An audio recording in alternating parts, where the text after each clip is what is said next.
आम ख़बर में पहुंची पिया सेवण में जिथे पुरस्कार नमूने नींगर की छत तां किरी फौत थियण वारो मामलो मक़तूल नींगर के कत्ल केस जा जवाबदार अदालत में पेश थिया आहिनि। अवां खे अपडेट कंदा हलूं। ब्रेकिंग न्यूज़ आहे त मक़तूल नीगर के कत्ल केस जा जवाबदार अदालत में पेश थिया आहिनि।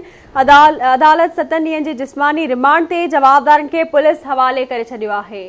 अहम ख़बर आहे अवां खे अपडेट कंदा हलूं त सेवण में पुरस्कार नमूने नीगर जे छत तां किरी फौत थियण वारे मामले में नीगर जा कातिल अदालत में पेश थिया आहिनि। अदालत 7 ॾींहनि जे जिस्मानी रिमांड ते जवाबदारनि खे पुलिस हवाले करे छॾियो आहे।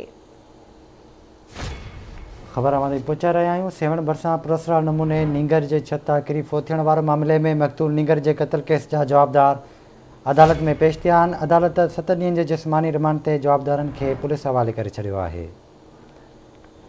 तफ़सील मालूम कंदासीं सेवण में गुलशेर बलोच खां। जी गुलशेर, छा तफ़सील आहिनि? जी बिल्कुल नींगर मदद से नींगर अब्दुल करीम जे कत्ल केस जा जेके जवाबदार आहिनि उहे सेकंड सिविल जज जी अदालत में पेश किया विया आहिनि। जॾहिं त अदालत जेका आहे जेको आहे सो 7 ॾींहनि जे रिमांड ते ॿीहर जेको आहे सो पुलिस वारनि कया विया आहिनि। जॾहिं त जेके जवाबदारनि जे आणण वक़्तु जेको अदालत में पेश करण वक़्तु जेको आहे सो सिक्योरिटी जा जेके इंतिहाई सख़्तु इंतज़ाम कया विया। जी ठीक है गुलशेर, वॾी महिरबानी तफ़सील खां आगाह करण लाइ।